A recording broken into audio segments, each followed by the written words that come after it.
أعوذ بالله من الشيطان الرجيم بسم الله الرحمن الرحيم الحمد لله رب العالمين الرحمن الرحيم مالك يوم الدين إياك نعبد وإياك نستعين اهدنا الصراط المستقيم صراط الذين أنعمت عليهم غير المغضوب عليهم ولا الضالين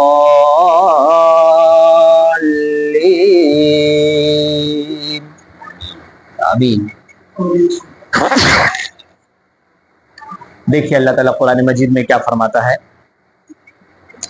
لَيْسَ الْبِرَّ أَن تُوَلُّوا وُجُوهَكُمْ قِبَلَ الْمَشْرِقِ وَالْمَغْرِبِ وَلَكِنَّ الْبِرَّ مَنْ آمَنَ بِاللَّهِ وَالْيَوْمِ الْآخِرِ وَالْمَلَائِكَةِ وَالْكِتَابِ وَالنَّبِيِّينَ وَآتَى المال على حبه ذوي القربى واليتامى والمساكين وابن السبيل والسائلين وفي الرقاب وأقام الصلاة وآتى الزكاة والموفون بعهدهم إذا عاهدوا والصابرين في البأساء والضراء وحين البأس أولئك الذين صدقوا وأولئك هم المتقون۔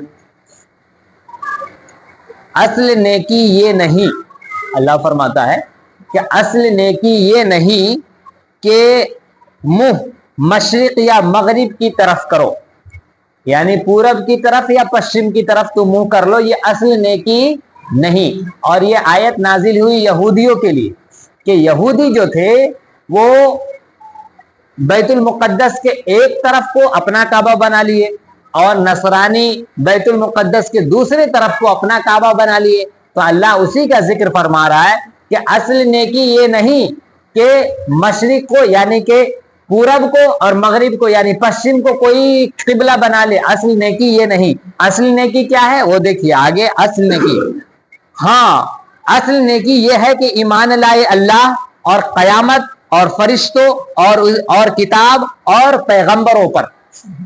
اصل نیکی یہ ہے کہ اللہ پر، اس کے فرشتوں پر، قیامت کے دن پر اور اس کی کتابوں پر اور اس کی پیغمبروں اور اس کے پیغمبروں پر ایمان لانا اصل نیکی ہے۔ آگے اور نیکی کیا ہے؟ اور اللہ کی محبت میں اپنا عزیز مال۔ اور نیکی کیا ہے؟ پہلا تو یہ کہ اللہ پر ایمان لانا، دوسرا رسول اللہ پر ایمان لانا، تیسرا قیامت پر ایمان لانا، چوتھا یہ کہ فرشتوں پر ایمان لانا، کتاب پر ایمان لانا اور پیغمبروں پر ایمان لانا۔ اور دوسری نیکی کیا ہے کہ اللہ کی راہ میں اپنا پسندیدہ، کیا؟ اپنا پسندیدہ مال کو خرچ کرنا، اور مال رشتہ داروں اور یتیموں اور مسکینوں اور راہگیر اور سائلوں کو اور گردن چھڑانے میں۔ یہ تو کیا مطلب یہ کہ اپنا پسندیدہ مال خرچ کرے، کس پر خرچ کرے؟ اپنے رشتہ داروں پہ، یتیموں پہ، مسکینوں پہ اور راستے چلنے والے مسافروں پہ اور مانگنے والوں پہ۔ اور جو لوگ مسلمان جہاد میں پھنس جائے، کافر کے ہاتھوں چڑھ جائے اور اسے قید کر لیا جائے تو اس کے چھڑانے میں، یہ نیکی ہے۔ اصل نیکی تو یہ ہے، اصل نیکی تو یہ ہے۔ آگے دیکھیے اور نیکی کیا ہے؟ نماز قائم کرنا، زکوٰۃ دینا اور اپنا وعدہ پورا کرنا اصل نیکی ہے۔ اصل نیکی کیا ہے؟ نماز قائم کرنا، زکوٰۃ دینا اور اپنا کیا ہوا وعدہ پورا کرنا اصل نیکی ہے۔ اور صبر والے مصیبت اور سختی میں اور جہاد کے وقت یعنی مصیبت کے دنوں میں صبر کرنا اصل نیکی ہے، اور جہاد میں جانا اصل نیکی ہے، اور اپنے وعدہ کو پورا کرنا اصل نیکی ہے۔ اور جب یہ ساری چیزیں کریں گے تو جو بندہ یہ کرے گا، اصل نیکی کرے گا، تو وہ کیا ہو جائے گا؟ وَأُولَئِكَ هُمُ الْمُتَّقُونَ۔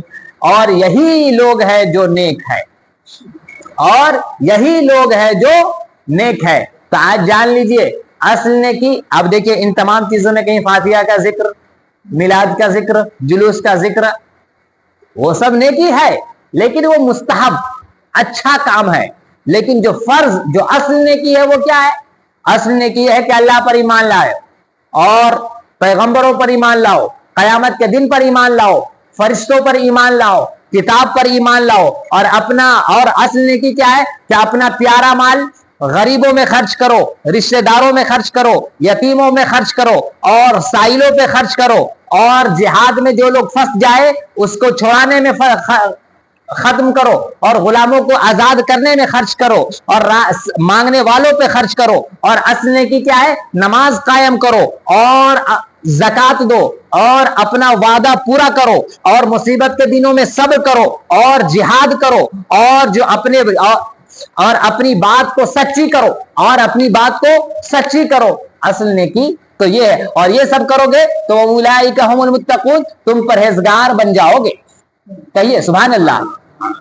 اصل نیکی آج آپ نے سمجھی نا, اصل نیکی یہ ہے. آگے دیکھیے, یا ایھا الذین آمنوا کتب علیکم القصاص فی القتلى الحر بالحر والعبد بالعبد والانثى بالانثى فمن عفی له من اخیہ شیء فاتباع بالمعروف واداء الیہ باحسان ذلک تخفیف من ربکم ورحمہ فمن اعتدى بعد ذلك فله عذاب علیم. اے ایمان والو, تم پر فرض ہے کہ جو ناحق مارے جائے ان کے خون کا بدلہ لو.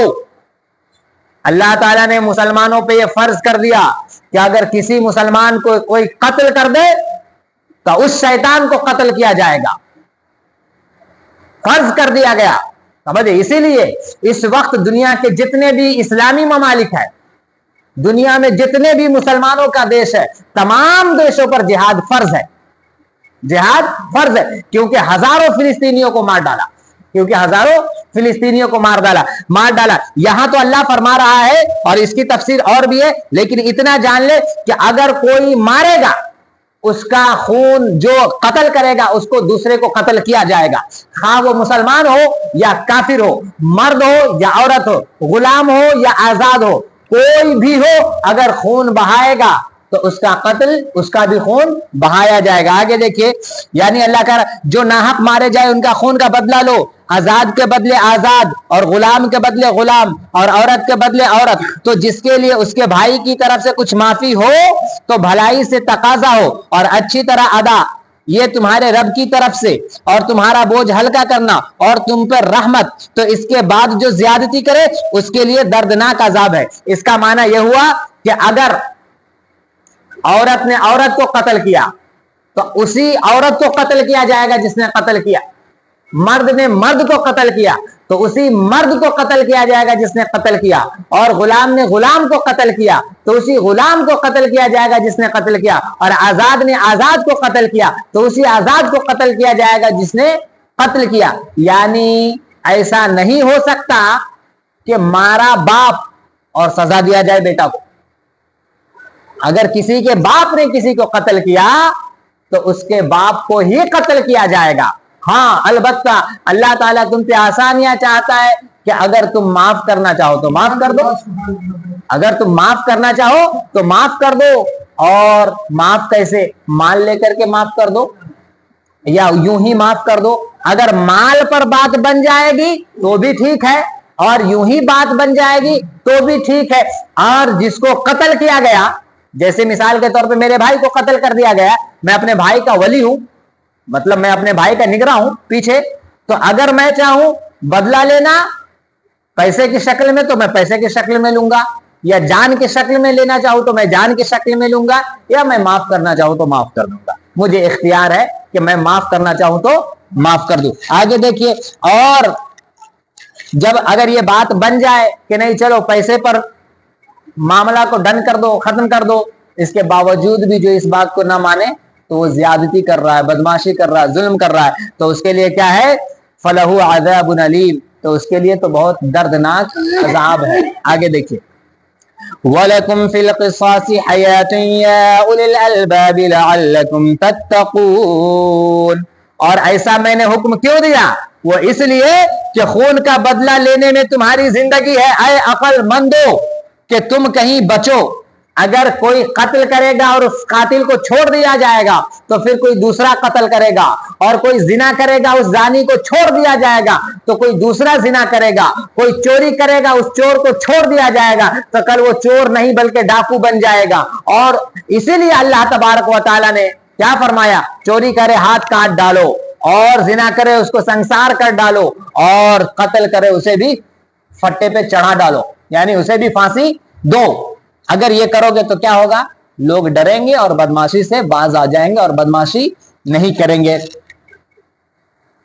بس اتنا ہی, یہ قرآن کا قانون ہے.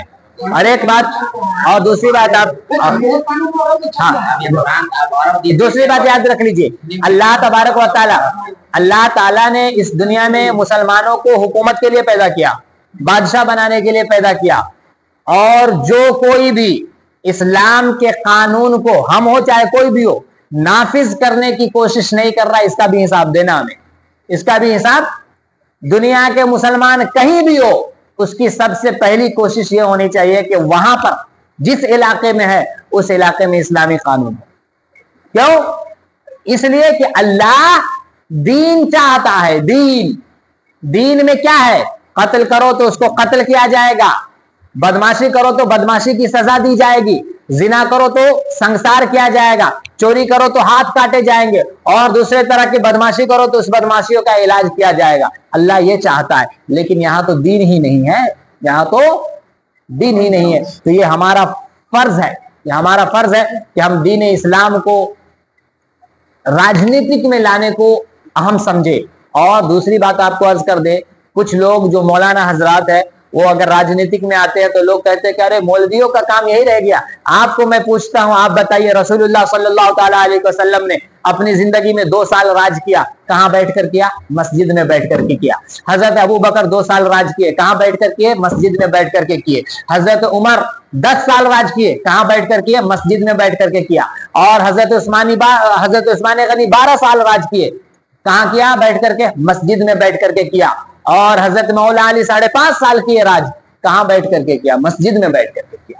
تو راجنیتک میں مسلمانوں کو آگے آنا تو بہت ضروری ہے, بہت ضروری ہے. کیوں؟ آپ کے پاس کوئی قیادت نہیں ہے, آپ کا کوئی اگلا نہیں ہے, آپ کی بات کوئی سننے والا نہیں ہے, آپ کی بات آگے تک کوئی پہنچانے والا نہیں ہے.